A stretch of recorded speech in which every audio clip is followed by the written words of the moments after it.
Hello, and welcome everyone to today's webinar. Allow me to introduce myself. My name is Yana Mann, and I'm a program officer with the International Rescue Committee's technical unit, where I support economic empowerment programs across the IRC network. I've spent the past 7 years advancing workforce development effort in Sacramento IRC office, helping refugees and immigrants access career pathways and achieve economic stability. In my current role, I support national economic empowerment projects through Switchboard, providing technical assistance that strengthens service delivery for refugee serving organizations. It is my pleasure to dive into our learning goals for today. First, we will describe the critical role of strategic employer partnership in expanding job opportunities for LEP job seekers. Next, we will move into identifying mutual benefits for employers and LEP newcomers and key considerations for building and sustaining effective hiring partnerships. Once we've done that, we will move into applying best practice job development strategies that prioritize language accessible roles, align with client skills and goals, and promote those long-term employment success. And finally, we will recognize and implement strategies to overcome common challenges in engaging and retaining those employer partners willing to hire LEP job seekers.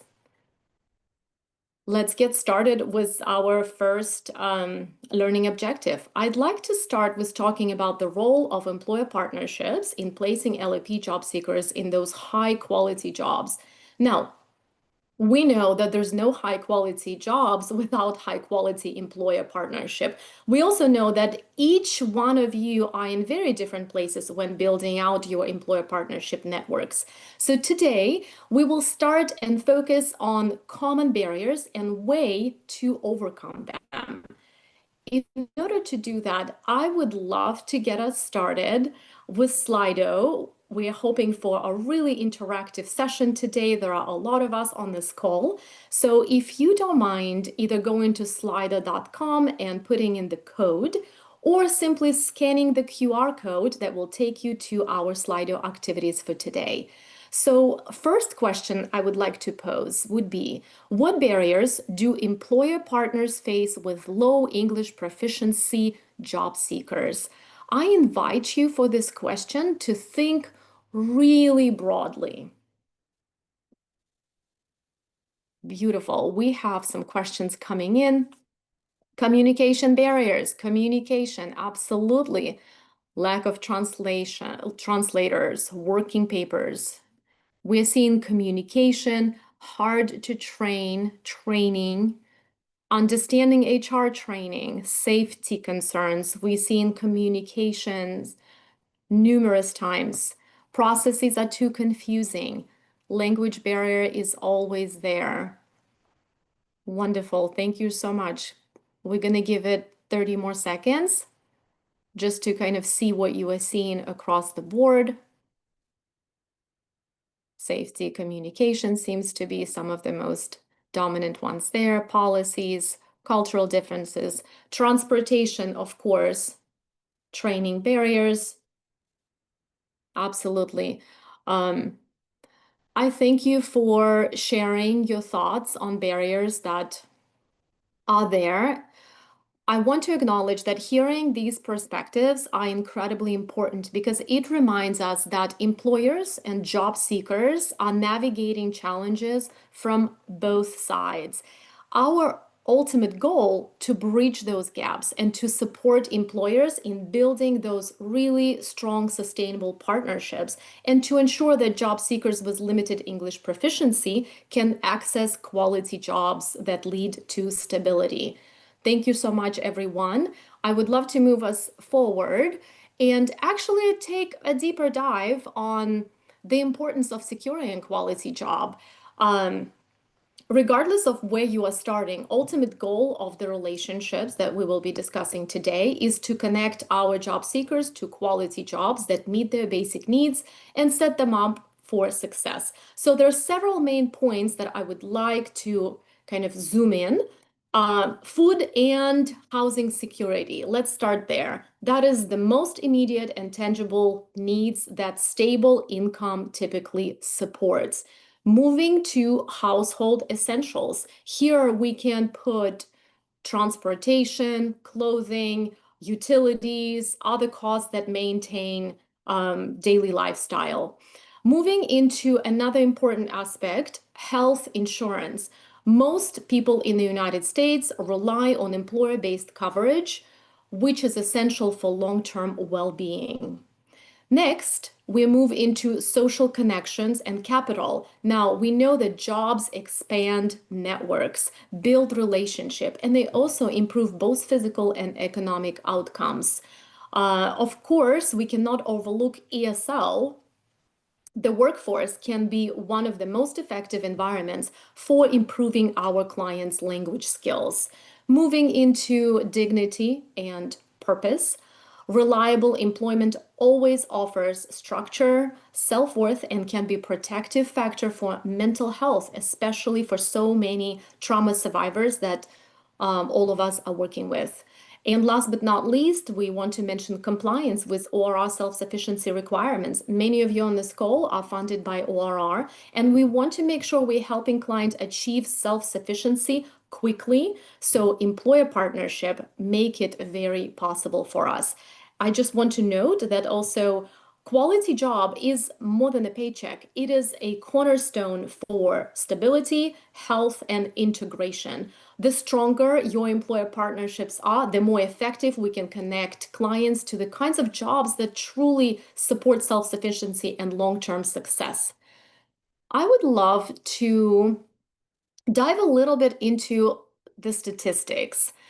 It is really important to understand broader workforce landscape for limited English proficient job seekers, and data paints a very clear picture of why it matters. So right now, we are looking at about 19.5 million working age adults in the United States, age 16 to 64, who are limited English proficient. That is roughly 10% of the entire workforce. Despite their skills and potential, LEP workers earn between 25 to 40% less than their English proficient peers.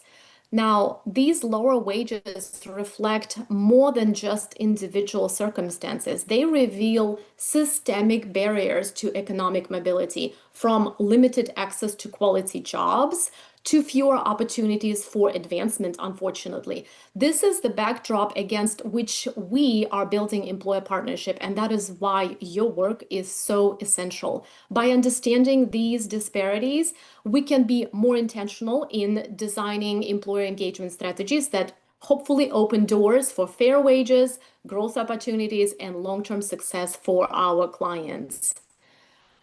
Today, we will be reviewing a case study from one of the CBOs, immigrant and refugee serving CBOs in Sacramento, California.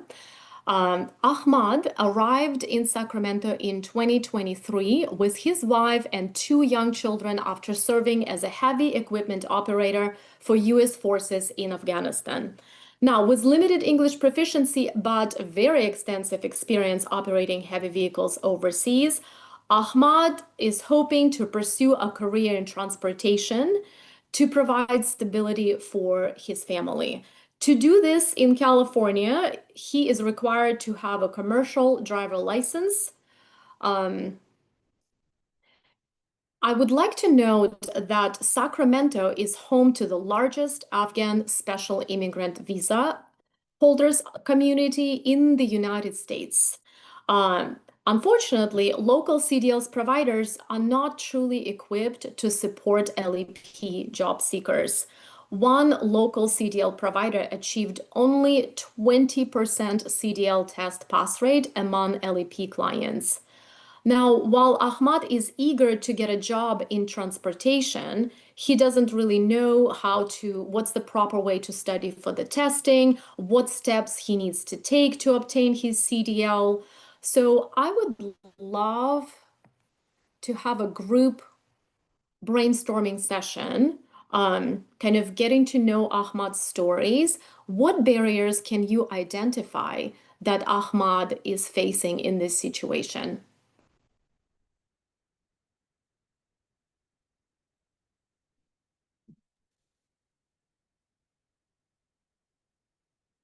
Language barrier, unfamiliarity with language, excessive training opportunities, lack of knowledge of US traffic laws. Absolutely. Executive order not requiring English test for truck drivers. Exactly.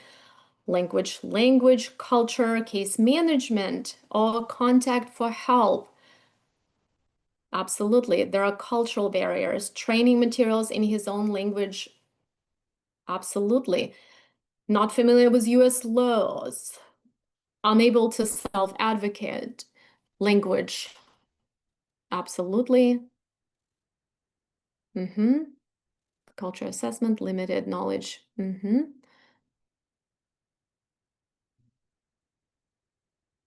Absolutely. Thank you so much, folks, for actively participating. Um, and identifying the barriers that Ahmad is facing. Now, many of them, those barriers that you identified, are the same ones faced by LEP job seekers more broadly. And I would love to take a deeper dive um, into those. We know that to create effective employer partnership, we need to understand the real challenges that we are dealing with, that our clients face on daily basis when trying to enter and advance in the workplace. Now, these barriers aren't just individual obstacles, they are very often systemic and they shape the way we approach our job development process. Some of the key points are language and communication. That's exactly what you identified. That is the most visible barrier. Many LEP job seekers struggle to understand job descriptions, applications, safety protocols, and may have difficulty advocating for accommodations or promotions if they need them. Misunderstandings during onboarding processes, during training, can make it a lot harder for them to succeed from day one. Next, let's move into credential recognition and limited work experience, also very valid. Unfortunately, foreign degrees or certifications often aren't accepted in the United States, and thus forcing highly skilled individuals into entry-level roles outside of their field. Now, this leads to underemployment and lost potential. Next, we'll move into limited access to workforce networks that also plays a huge role. Without professional networks here in the United States or referrals, our clients often rely solely on community or family connections, which can be very limited. Moving into the next aspect and the barrier, transportation and geographic barriers. For so many of our clients, this is a significant barrier, especially for those living in areas with poor public transit. Jobs in suburban industrial zones or with irregular shifts may also be simply out of reach for so many of LEP workers. Moving to limited knowledge of workplace rights and resources. Without clear knowledge of labor laws, and this is something a lot of you mentioned, or anti-discrimination policies, and sometimes with a fear of speaking up, unsafe and unfair conditions may go unreported, and that is always a challenge for the population that we are working with. And finally, we cannot overlook digital literacy gaps. They are becoming increasingly critical, from online applications to virtual job interviews. Job seekers without access to devices or reliable internet, or at times without the skills to even navigate those systems, they face major disadvantages. So understanding those barriers truly helps us build more inclusive employer partnerships and advocate for workplace practices that remove those obstacles and hopefully open opportunities for LEP job seekers. So let's talk a little bit on why it is important to rely on employer partnerships. One of the most effective way to bridge the barriers that you just identified would be through strong and intentional partnerships. Now, employer partnerships give us access to first language accessible opportunities. They open doors to workplace where roles are matched to LAP job seekers' skills and where communication support are in place. Now, they also give us the ability to negotiate onboarding and retention supports for anywhere from bilingual mentors that a lot of you are working with to visual training tools that so many offices have designed to flexible onboarding timelines to set employees up for success.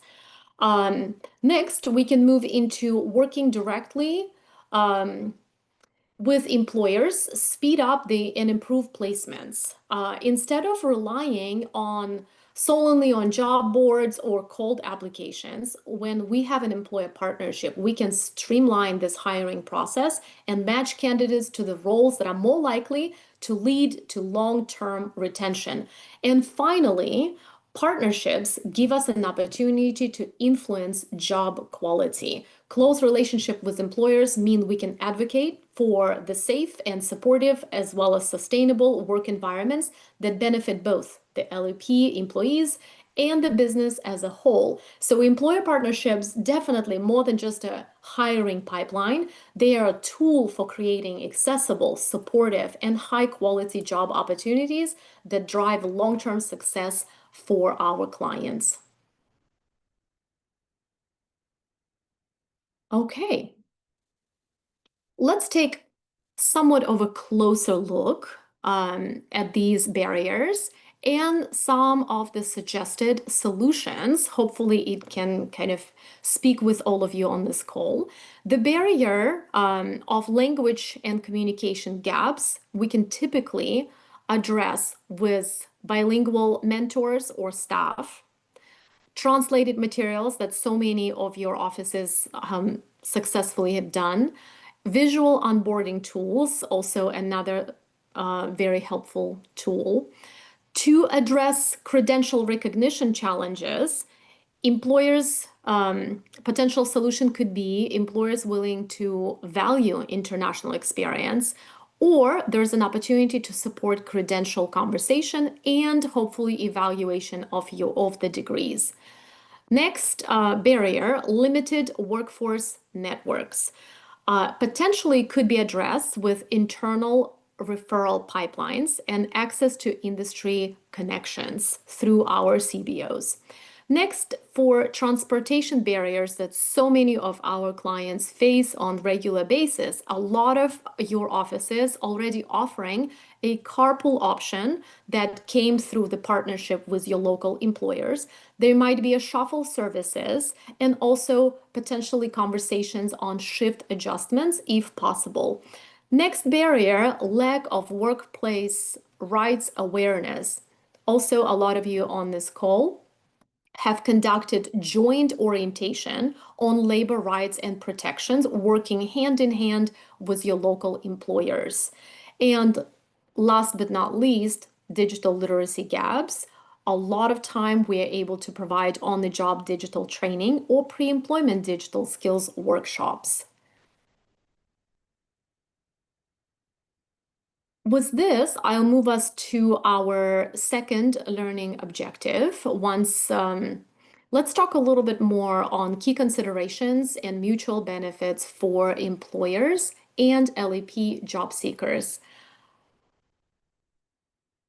Wonderful. I would love to pose another question for you. Now that we reviewed those general phases of building employer partnership, I would like to invite you to zoom in a little bit. We were talking about common barriers.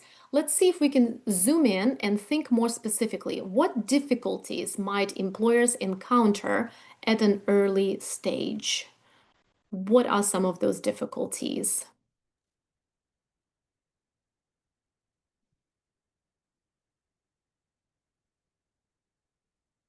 Misaligned expectations, increased training expenses, very good. Team building may be more difficult with language barriers. Adaptation, very valid. We are seeing cultural differences, onboarding paperwork, lack of experience is there,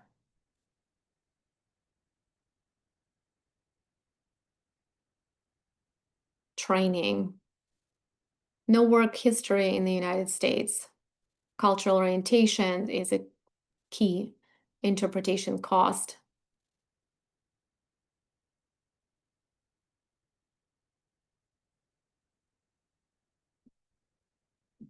Wonderful. Expensive training, language, lack of sensitivity.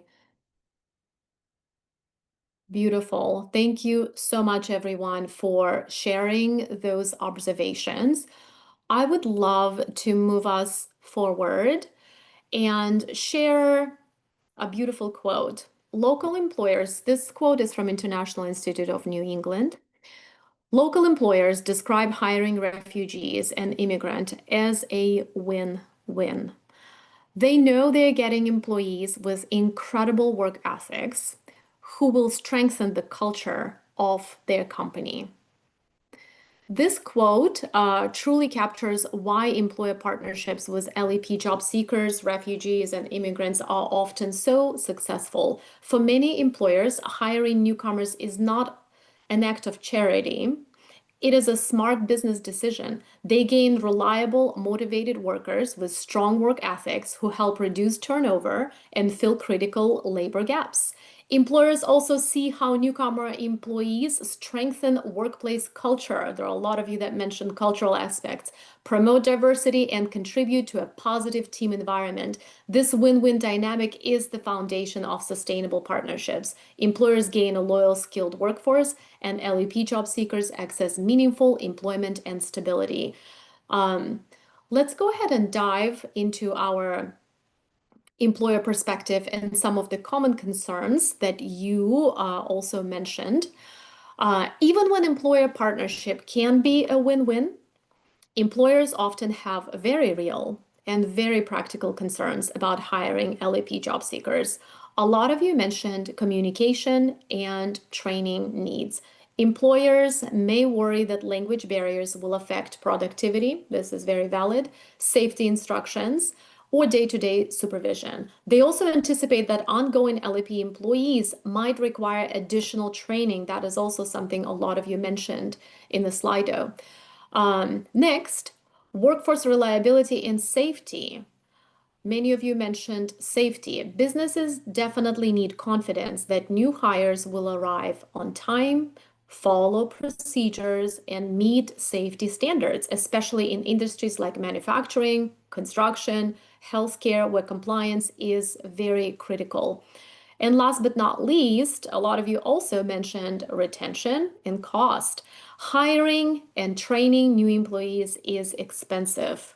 Employers are concerned that if placement does not last, they will have to restart the recruitment process all over again, which again increases costs and disrupts operations. So acknowledging all of these concerns openly helps us address them proactively and position our clients as a solution rather than a risk. I invite you to think through the opposite side. So we just explored some of the challenges. I would love for you to now think through how employers can benefit from working with your organization to hire newcomer talent. So let's dive into those benefits that you are seeing.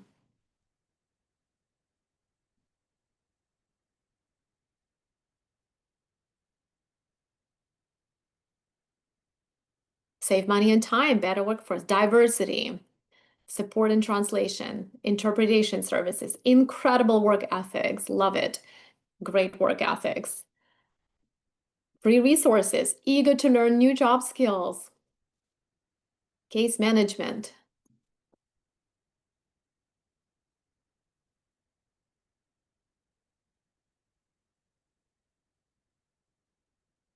additional help with their workers, cultural diversity, future diverse hires, gain multicultural employees, wonderful, willingness to learn and work hard.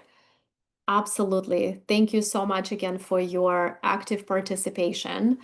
Uh, There are benefits of hiring the clients, working with you as an organizations, and saving money. Absolutely. And it is our job to really become well versed in talking about the skills and talents that our clients have. I would love to share another quote with you from UNHCR. Refugee hires often exhibit lower turnover rates, exactly what you mentioned, reducing recruitment costs and improving workforce stability. In one study, 73% of surveyed employers reported higher retention among refugee employees than with their general workforce.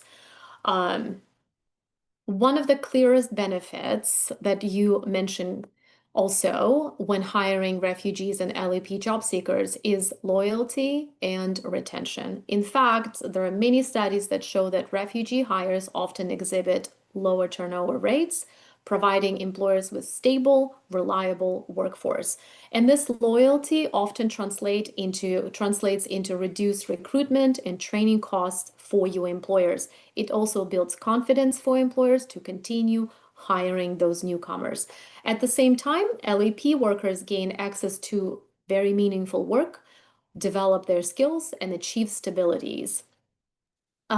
When both sides benefit, partnerships truly become sustainable. Beautiful. I would love to go ahead and move into the value your community-based organization brings to employers. Um, some of the main points, aspects that a lot of you on this call able to provide. Let's go ahead and start with English as second language. Wonderful. By offering ESL, your organization helps employees build the language skills that they need to succeed on the job, which in turn strengthens communication, safety, and retention, just like we mentioned. Next, community-based organizations like yours bring real value to employers during onboarding and training. You not only help new hires adjust and adapt more quickly and confidently, you help navigate forms, schedules, policies, expectations. You also ease the employer's workload by making the process smoother and more compliant for them. Many of you also provide cultural competency. We've seen a lot of those. Competency training for employees, supervisors. A lot of you have bilingual mentors or staff using visual training tools, flexible onboarding timelines, etc. And these supports ultimately save employers time and resources. Next, a lot of your organizations also support clients in earning industry recognized certifications by combining technical training with bridge programming that addresses English language and also academic skills gap. This dual approach really helps our clients not only pass exams, but also gain the confidence to apply their skills in real world workplace setting. We also have tailored job readiness training and advancement training for our workers. This might include workplace communication, leadership skills, industry-specific training, also for some of you that prepare employees to move into higher skilled roles, supporting both career mobility for workers and retention for your employers. And then moving into digital literacy training. This is incredibly essential for our clients to learn to navigate those online applications, again, workplace software, some of the digital tools that your employer might have. For many LAP job seekers, this is a very critical step to participate fully in the training programs that your employer provides, communicate effectively at work, and complete really today's technology-driven, compete in this today's technology-driven market. Just as ESL classes build that foundation for communication and success on the job, CBO-led training programs like bridge certification programs, job readiness, digital literacy, it all takes that foundation further, opening doors to advancement and long-term career growth. For a moment, let's go back to our case study. Ahmad connects with a local CBO, hoping he can find support for obtaining his commercial driver license. The CBO's employment specialist enrolls Ahmad into the organization's Career Pathways program. He also conducts successful employer engagement with Easy Truck Rental School that is owned by a former refugee himself who truly understands the challenges of entering the US workforce. Employment specialist then refers Ahmad to the CDL partner.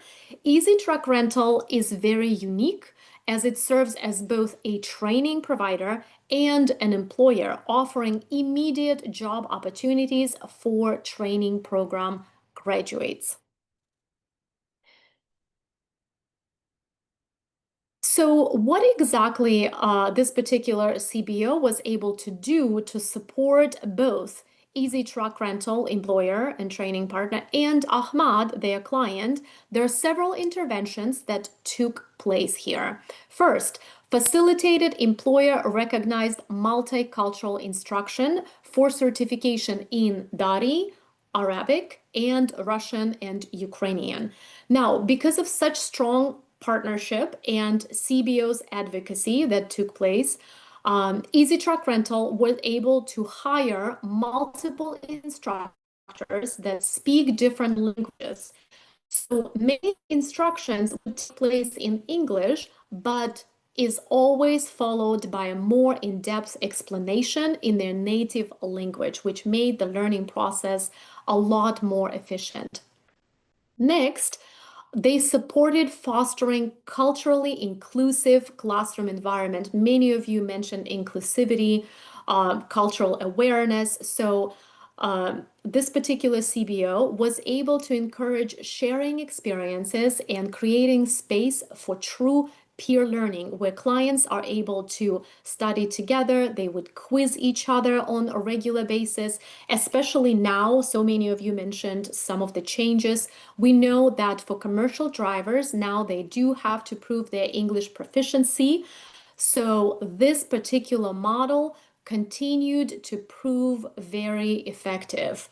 Another aspect, together, the CBO and Easy Truck Rental also encourage and continuously have cultural celebrations in the facility. They acknowledge different holidays and important community events. They are also known in the community for conducting potlucks with dishes from different cultures on ongoing basis, thus creating an incredibly warm and friendly environment for LEP job seekers and learners.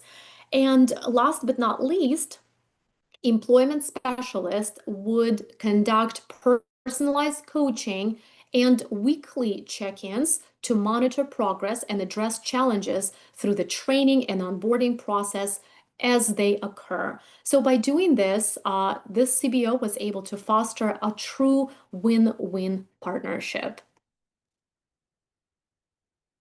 Beautiful. Um, This case study demonstrates that employer partnership truly work best when they create real value for both sides. It is not just about filling open positions, it is truly about building relationship where both employer and the job seeker can benefit.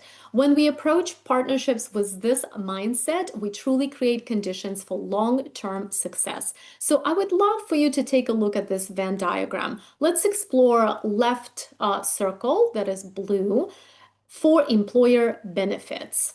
Now, we see that employers gain reliable and motivated workers who often demonstrate strong retention. Next, partnerships can and help employers reduce turnover and fill those hard to staff roles in high demand industries like transportation or healthcare. They also receive onboarding and training support, making it easier to integrate LEP employees successfully. So those are employer benefits. Let's move and take a look at the right circle, the orange one. LEP employee benefits. Our clients typically gain access to opportunities that they might not reach on their own without this partnership. They also develop skills and workplace confidence, improving future employability. And their successful placements provide a pathway to stability and economic mobility for newcomers and their families. So let's just go ahead and take a look at how they overlap, sort of a partnership sweet spot. When both sides benefit, we see sustainable placements that last. We also see retention rates again improve because the job and the employees are well matched. We also know that this builds mutual trust and long-term relationship, making future hiring and collaboration even easier. So when employer and employee needs align, everyone wins. The client gains a stable job, the employer gains a dedicated worker, and we strengthen our community. Beautiful. Um, I would love to take a closer look. Partnering with community-based organizations is more than a hiring solution for employers. It should be a strategic workforce investment. Employers truly gain access to pre-screened, job-ready candidates while receiving ongoing support that reduces risk and saves time for them. These partnerships allow businesses to meet staffing needs efficiently while improving, again, retention and productivity. So we'll start with faster and easier recruitment. We provide candidates that already screened, trained, and authorized to work. Very important. Next, moving into retention and reduced turnover. With bilingual support that a lot of our organizations are equipped to provide, additional job coaching, training assistance, employees are more likely to stay and succeed. Next, moving into increased productivity. Job-ready employees contribute faster, and CBO supports eases that learning curve for them. Moving to access to multilingual workforce with cross-cultural perspective. Now, employers benefit, a lot of you mentioned, multicultural, multilingual employees who bring adaptability and problem-solving skills. Moving to lower training burden. By providing pre-employment preparation and onboarding support, we minimize the employer's time investment, which is really important for them.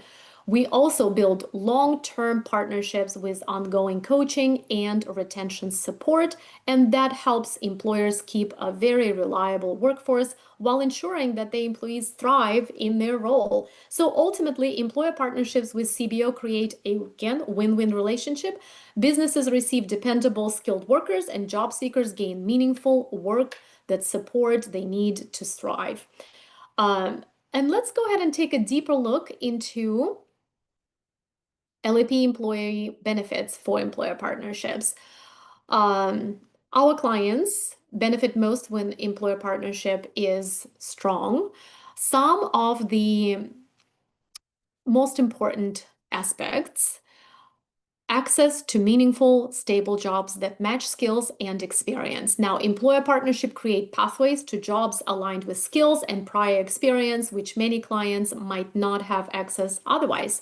Supportive onboarding, bilingual coaching. Again, you do have so many bilingual staff in your organizations. Visual tools, step-by-step training truly helps adjust quickly. Opportunities to learn English and improve communication skills. Moving into professional development. A lot of you mentioned professional development, opportunities for training, certifications. They truly build career potential, and it's not just a short-term employment. And next, retention and long-term success. Ongoing support from CBOs truly helps resolve those workplace challenges early, promoting stability and loyalty to employers. And last but not least, long-term employment support. Our main goal is that client moves from the first hire to sustained employment with confidence and opportunities for advancement. So when our clients experience a well-supported employment journey, everyone truly benefits. Employers gain loyal and productive team members. Job seekers achieve professional growth and economic stability. All right. Moving on to our third section, let's talk little bit more about actual job development. Before we do so, let me go ahead and define what job development is. Typically, it is defined as a practice of working with key employer partners to identify specific job opportunities that may be a good fit for job seekers. It's important to know that it's not that we are creating jobs that don't exist, it is that we find jobs that are already there, and then we work with our employer partners to make them really ideal opportunities for our clients. I invite you to take a look at the next question. I would love to get your thoughts on what are the qualities of your ideal employer partner?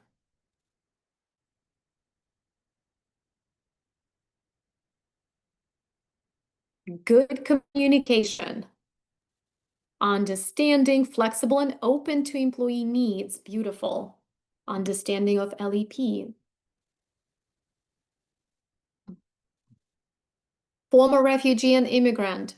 Open to train. Cultural awareness. Empathetic. Open-minded. Respectful. Provides resources. Very crucial. Again, communication, cultural humility, development path in place.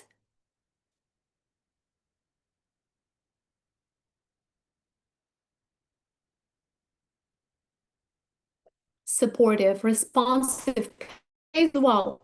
I love that you mentioned that. Willing to hire new Americans, open-minded, committed to the mission, patience, patient and resourceful. I really appreciate your active participation here. Fair pay, absolutely, absolutely. Well, let's go ahead and dive into defining those ideal employer partners together. It is critical to know exactly what we're looking for in an employer partner. This helps us target our efforts, avoid mistakes, and focus on building lasting partnerships that benefit both the employer and our clients. So let's take a look at some of those things that you have mentioned. I would like to also include location. Location seems to be really important for LEP workers, proximity to where our clients live, or to possibly public transportation routes, as transportation continues to be an issue for a lot of our clients. So we want to consider rural versus urban job sites. We want to be respectful of commuting time for our clients, etc. Next, positions that are available. We want to match to clients' skills and career goals. Ultimately, we want to look for opportunities with career pathways, not just entry-level positions. A lot of you mentioned environment. Supportive workplace culture is incredibly important. Willingness from an employer to accommodate some of the language needs is also crucial. Commitment to safe and inclusive work practices. We also want to talk a little bit about wage range. Some of you mentioned fair pay. We definitely want, in an ideal partner, to see the fact that they meet or exceed local living wage benchmarks and offers potential for raises, benefits, advancements, all of that make an ideal partner. And last but not least, accommodation. A lot of you mentioned language access, potentially maybe interpreters, maybe bilingual supervisors. Having some translated onboarding materials would also be incredibly helpful. Flexible onboarding and training practices for our clients. Some of the strongest partnership truly come within our own communities, like in our example for case study. Some of you also mentioned it's wonderful to work with employers that are refugee and immigrant themselves, and these employers often understand firsthand those challenges that our clients face on daily basis because they have also lived through them. Partnering with them can create this very powerful cycle of opportunity and community investment. And this was exactly the case with our CDL transportation partnership. The business owner of this company is a refugee from Afghanistan themselves, and they understood firsthand all of the challenges that LEP job seekers face by offering multicultural instructions, visual tools, creating buddy system, creating this warm, incredibly welcoming environment. They created a loyal and long-term talent pipeline. I would love to move us into next phase of job development process. Now that we understand mutual benefits, let's talk a little bit more about practical steps of job development. Now, typically there are about 4 phases of job development. Let's take a closer look. Initial outreach to a contact with a decision-making power, ideally, moving to initial meeting in person or via video conference, whatever works for you and your employer. Next, interviews are typically arranged and initial clients are placed with this new employer. And last but not least, follow up and re engagement for additional job opportunities. I would like together take a deeper dive into each of them. Okay, so let's talk a little bit about outreach. The first step in job development is making contact with the right person, someone who can actually make hiring decisions. So you approach them. Once you approach them, they can potentially open the doors, and those doors can stay open for continuous collaboration. Some of the main points that we do during initial outreach: we research target employers in advance, learn about the industry, learn about hiring needs, whether they have a history of hiring LEP candidates. For example, healthcare employers, typically certified nursing assistant, clinical medical assistant, dental assistant, they usually have very high hiring needs for LEP workers.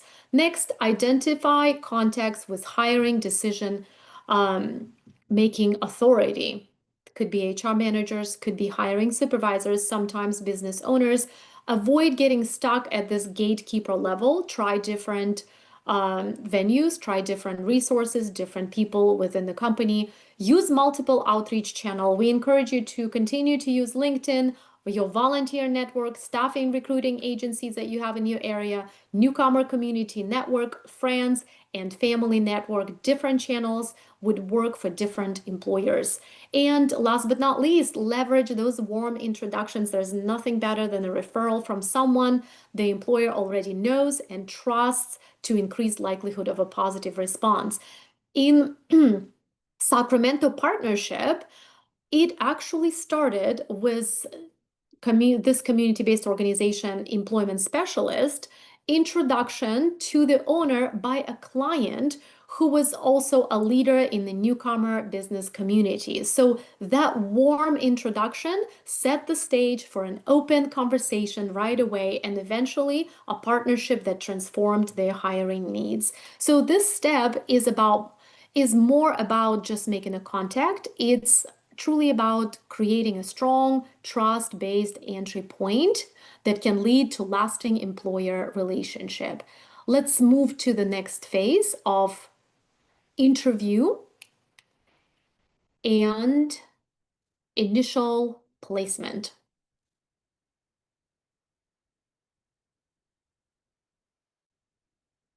There you go. Initial meeting. All right. Once you have made this connection, the initial meeting is your opportunity to truly learn and start building a foundation of trust with employer.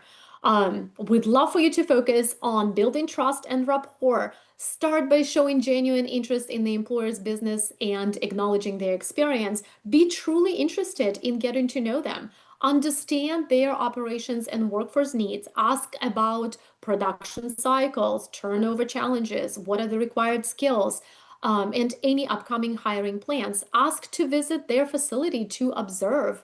Next, do share client strengths and available supports. Highlight reliability, adaptability, and skills that your clients have, as well as resources that you as a CBO offer, such as ESL classes, ongoing assistance, transportation potentially, translation support, everything that you are so great at. And use success stories to address concerns. Please do not be shy to share some of those successes. Show how similar partnerships have worked in practice to build that confidence. Do not be humble. Share those incredible stories. We know you have them. In our example of a case study, in this transportation partnership, Sacramento employment specialist focused their first meeting on understanding why this particular employer and training partner was struggling to retain their drivers. This opened the door to proposing multilingual training and body systems which directly address their challenges. So the goal of this meeting is not to close the deal on the spot. It is to listen, uncover, and truly understand employer needs. Beautiful. Next phase, interview and initial placement. After you build trust and identified a really good match, the next step is interview arrangement and your initial placement of clients. So we would love for you to focus on truly prepare candidates for interview, do offer coaching on those interview questions, mock interviews that a lot of you are so wonderful at. Workplace expectations conversations, company culture, tailor preparation to language levels, and of course, go over US workplace norms. Advocate for accessible interview formats, maybe suggesting interpreters in certain cases, potentially incorporating some of the toolkits, some of the visual aids, or maybe skills demonstration instead of purely verbal interviews when appropriate. Maintain close communication during those early placement. Check in with both the employer and the candidate to ensure onboarding is going smoothly. And next, addressing issues promptly. We want to resolve misunderstandings or some of the skill gaps that might happen early to build employer confidence and to prevent that turnover. In our example of the case study, Sacramento employment specialist helped prepare first clients' resumes, then conducted interview prep, and once placed, he met with the employer and very early stages of the placements, they were able to work on some of the basic requirements, go over some of the onboarding that is needed to make sure that everything is going very smooth. This hands-on approach gave candidates the confidence to succeed and led to consistent pipelines of clients. A successful first placement builds the employer trust and kind of created that momentum for additional hiring opportunities in the future. And one of the last steps that we will review, follow-up and re-engagement. Some of the points that we are suggesting, and it is completely up to you, but what typically works well is scheduling regular check-ins, potentially touching base first week, 30 days, 90 days to show continued support. We also want to focus on some shared updates.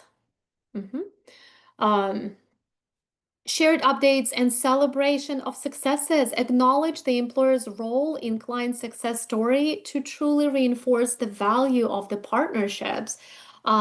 We also want to encourage you to gather feedback to improve future placements. Use employer input to refine candidates' preparation and match quality. Please don't hesitate to ask those questions on how we can improve our processes.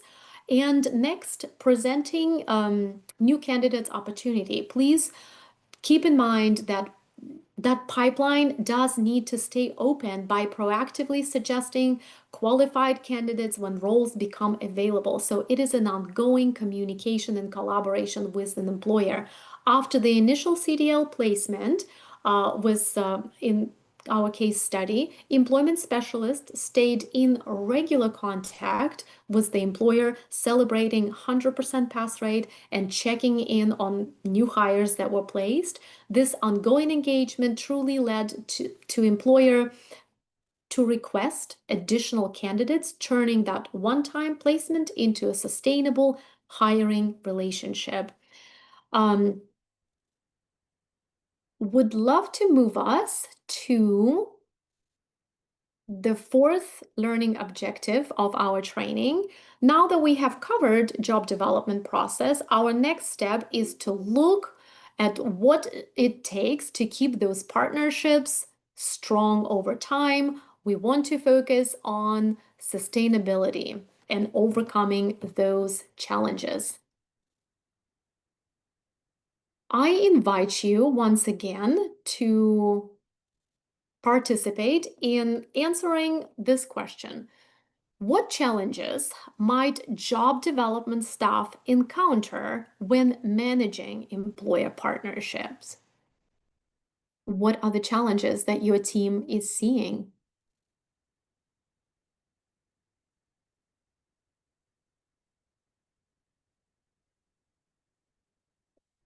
High turnover in HR recruiters. Absolutely. Loss of the right contact. Very valid. Lack of clients to place currently. Okay. Loss of contact. Lack of jobs. Feedback. Company turnover. Experiencing low pay. Speaking to the right person.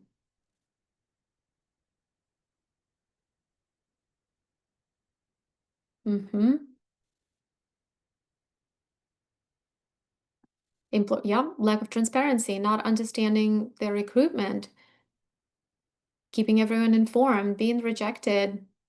Mm-hmm.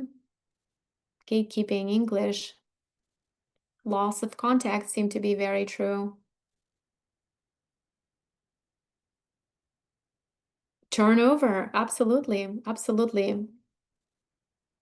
Thank you so much, folks, for actively participating in this um, brainstorming session.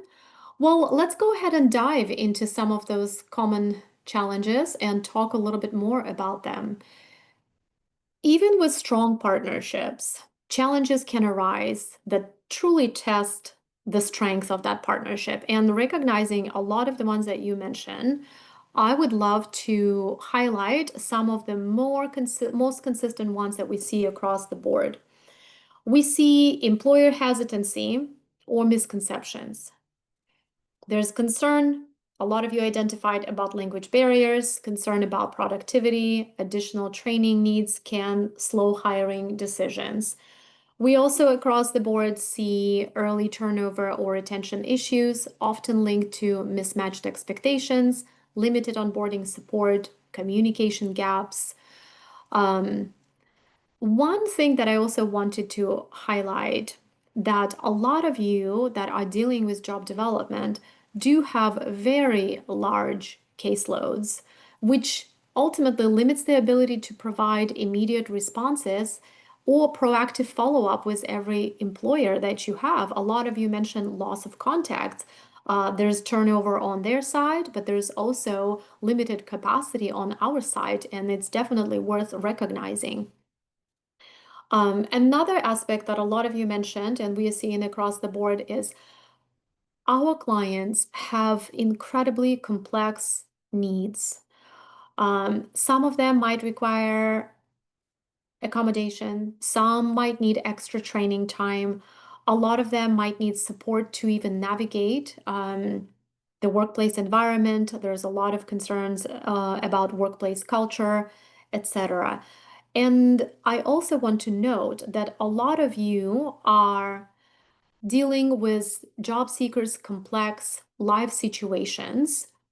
Just to add to that, there's childcare concerns that are very typical. There's transportation concerns. A lot of our clients have housing challenges, and that may create attendance issues. It can also be misinterpreted as unreliability, which makes things uh, harder. And identifying these common challenges truly allows us to prepare solutions in advance, manage employer expectations, and ensure that both clients and employers have the support that they need for long-term success. I would love to share some of the strategies that can help us strengthen relationship and improve outcomes for both employers and clients.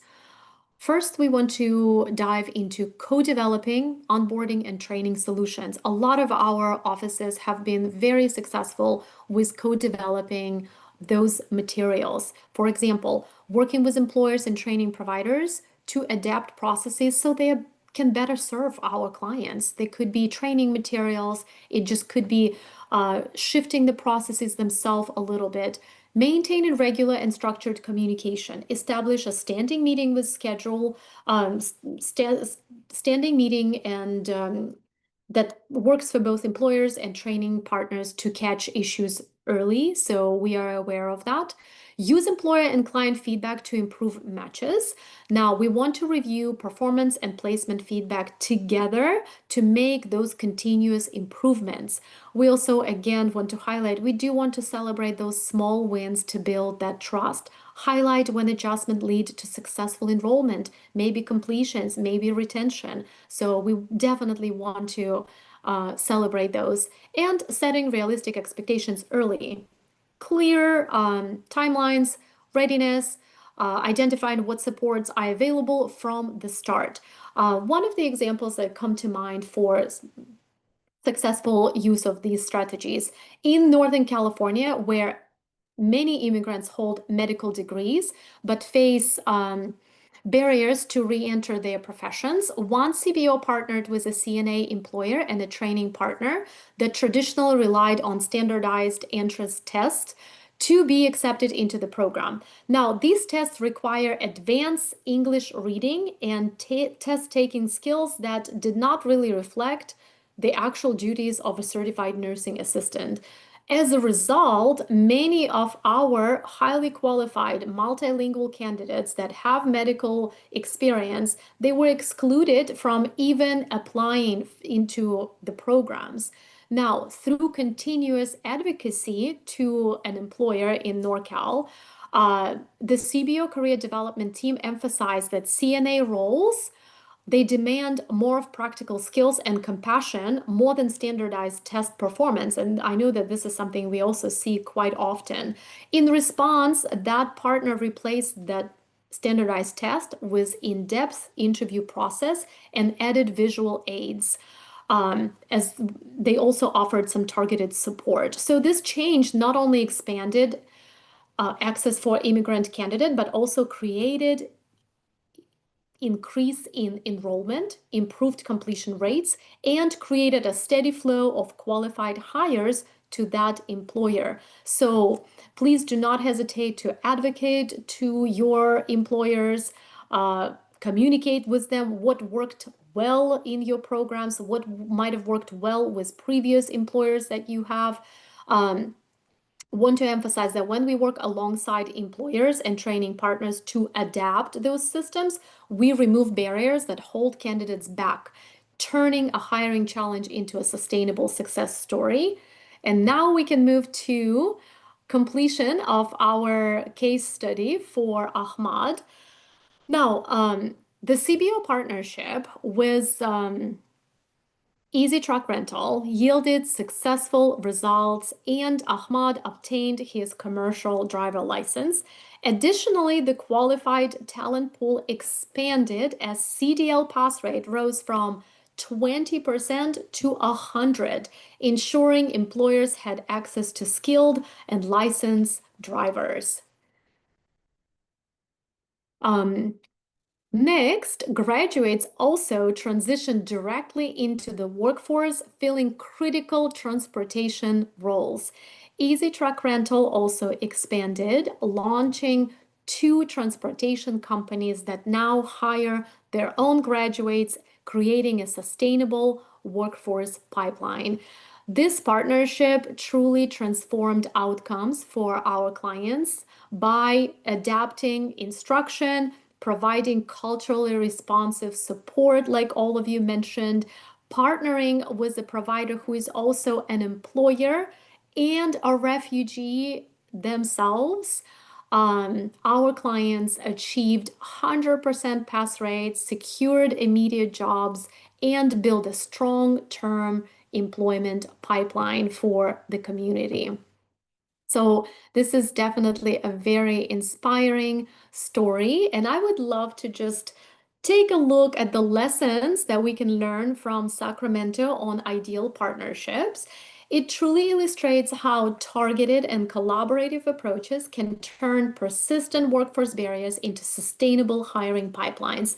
The success came from working with an employer who not only understood the unique challenges of LEP workers, but also was willing to adapt training and hiring processes to meet those needs. So some of the takeaways, um, culturally aware and adaptable employers do bring an understanding of both operational needs and the realities faced by newcomers.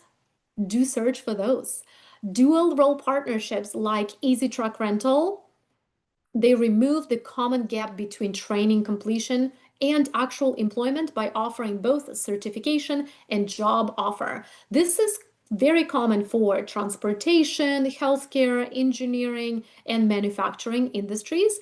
Tailored training methods such as multilingual instruction, culturally inclusive classrooms, peer learning, ongoing coaching enable job seekers to succeed faster and with greater confidence.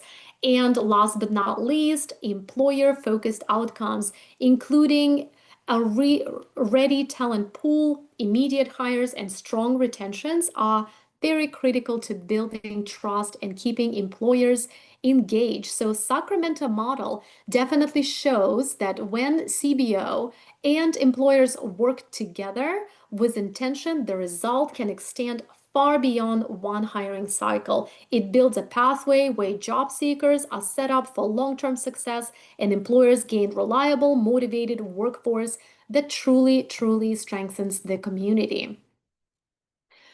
These simple engagement practices that we can kind of put in action and stay connected with your employers. Some of the most practical ways to do so, just a reminder for the group, we encourage you to create a reminder for monthly follow-ups. It could be a quick call, it could be an email, maybe a visit, just to kind of keep the line of the communication open. We do encourage you to invite your employers to advocacy and volunteer events. Offer a way for them to connect with your mission and community outside of hiring. Invite them to your office, give them a tour, talk to them about your mission. Form an employer advisory council and extend invitations. Gives your employers voice in shaping your services while deepening their investment into your work. Ask to connect with their professional colleagues. Maybe expand your employer network through those trusted referrals. And we also encourage you to share your social media, your newsletters, your success stories, reinforce your impact, and show them the value that the partnership plays. All right. And then moving into some of the last points of today's presentation, we cannot ignore a feedback loop. Um, Feedback loop is something that in workforce partnership always means creating intentional opportunities to check in. That is ultimately an ideal feedback loop. We share updates, we make adjustments, so the placements are more successful over time. Now, a strong feedback loop reassures that employer relationships stay productive and problems are addressed very quickly. It is about creating intentional opportunities for two-way communication, not just reaching when issues arise. So again, we encourage you to schedule consistent check-ins, maybe setting 30, 60, 90 days follow-ups that shows consistent commitment and prevents small issues from becoming large problems. We encourage you to create clear channels for feedback, whether it is email, surveys, schedule calls. Just try to make it as easy as possible for both employers and clients to share their experience. Share positive results, of course. Don't hesitate to share some of the achievements and adjust preparation and onboarding as needed. We encourage you to use that feedback to fine tune uh, your preparation of candidates, whether it's your job readiness training, maybe adjusting your training content, maybe providing additional workplace accommodation. So anything that kind of goes into adjustment. So when that feedback is gathered consistently and acted upon, it truly strengthens trust, improves placement outcomes, and keeps both employers and clients engaged in partnership. And our final slide for this presentation. In conclusion, it truly is important to note that strong employer partnerships, they don't end when a candidate is hired. Maintaining that relationship over time truly ensures that employer sees you as a trusted partner in the community, not just a job placement service.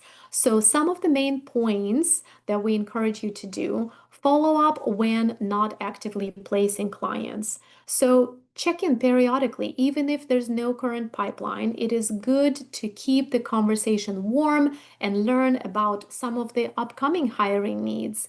We encourage you to offer value through resources and labor market insights to kind of keep that relationship going. You want to share articles, data, some trends that are relevant to employer industry. And you also want to recognize and appreciate employer contribution. We encourage you to thank them publicly or privately, highlight their impact in newsletter, potentially some of your social media, and truly acknowledge their role in your client's success. Long-term relationships are built on consistent engagement, mutual benefit, and trust. And the more value you bring beyond those placements, the more employers will see you as a true indispensable partner in the community. All right. Well, thank you so much, everyone. I would love to move us to our Q&A portion. You are more than welcome to post your questions in the Q&A chat. And I also thank everyone for submitting some of the questions earlier before the training. So I will go ahead and start with those.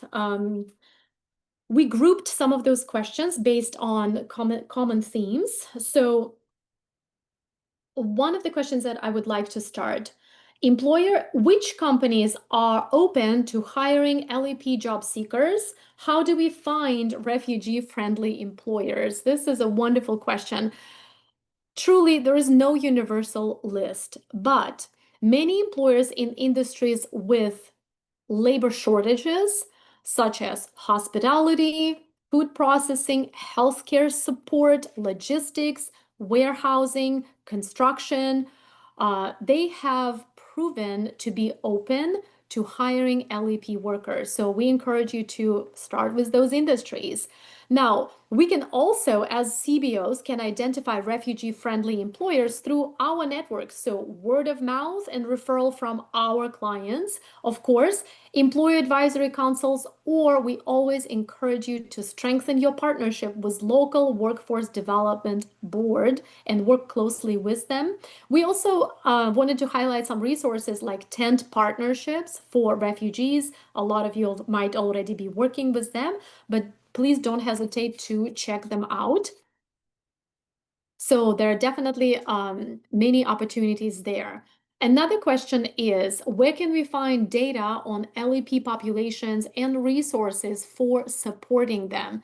Now, would love to share just a few resources that you might already be aware of, but nevertheless, Migration Policy Institute and American Immigration Council, they typically polish very detailed LEP data by state and industry.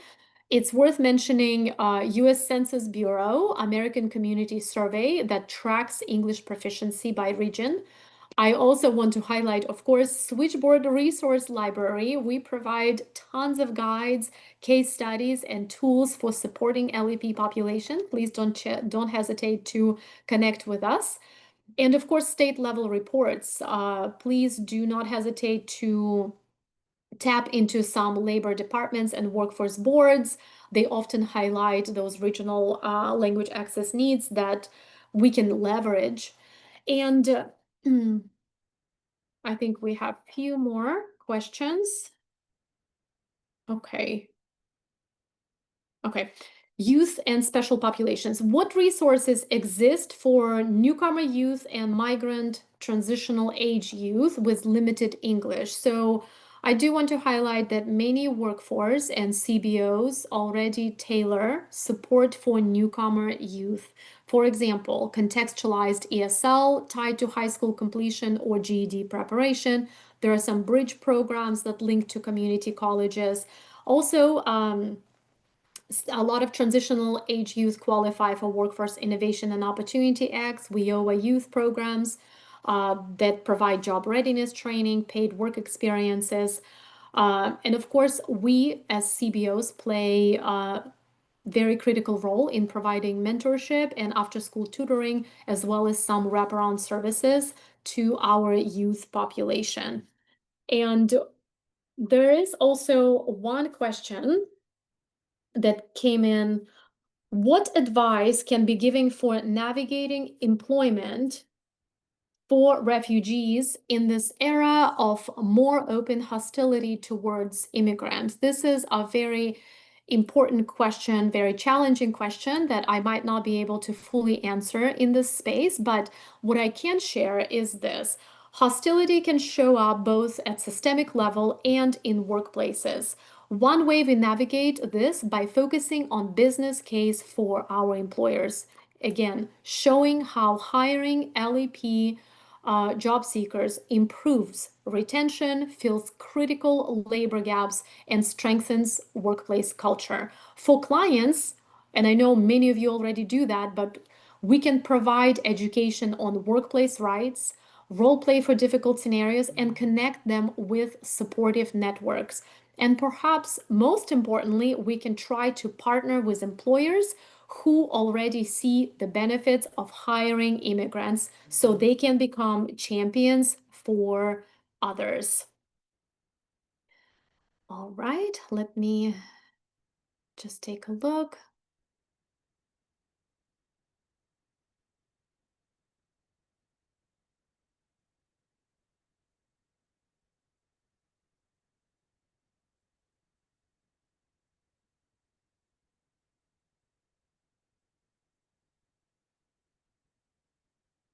There is one question on how can we help refugees who moved to other states so they can still get support either in the resettlement field or careers and career fields. We always suggest warm referrals, connecting whether you are within the same system. If it's, let's say, IRC offices, please don't hesitate to connect your client with colleagues in the state that they are moving, connecting clients with whatever resettlement agencies are in the area. Facilitating that warm connection is very important. Okay.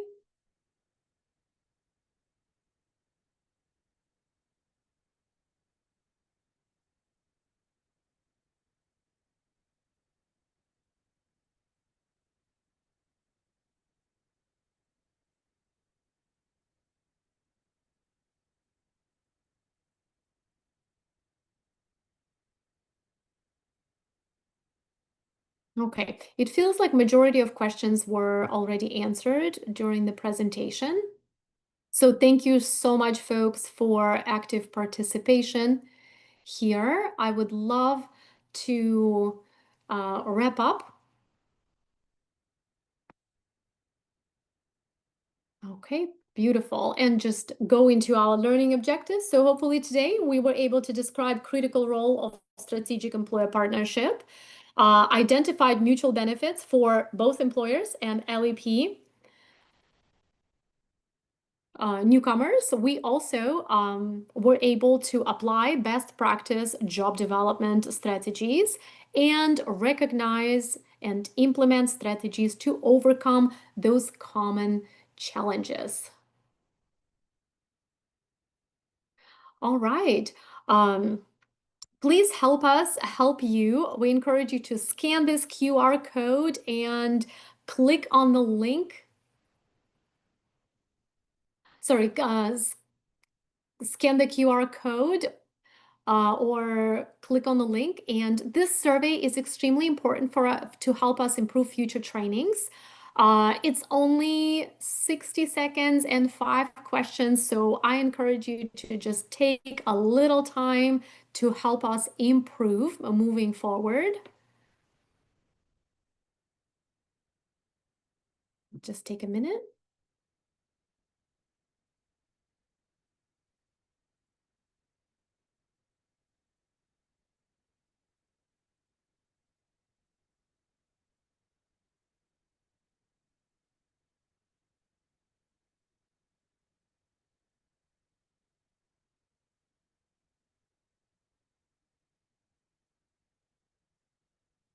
Thank you so much, folks. We really appreciate your feedback. All right, and moving to recommended resources, we posted links here. You will also receive the slide deck along with the recording of this webinar, so you can easily access these resources. There are some great suggestions from the webinars. There are some guides, videos, and tools that can be very helpful for you. And for more training and technical assistance, please do stay connected with Switchboard. We encourage you to email us at switchboard@rescue.org. Please visit us at switchboardta.org or follow us on social media. We also encourage you to scan the QR code that will take you directly to our page. And on behalf of all of us at Switchboard, I thank you for learning with us, and we truly hope to see you again very soon. Thank you so much, everyone, and enjoy the rest of your week.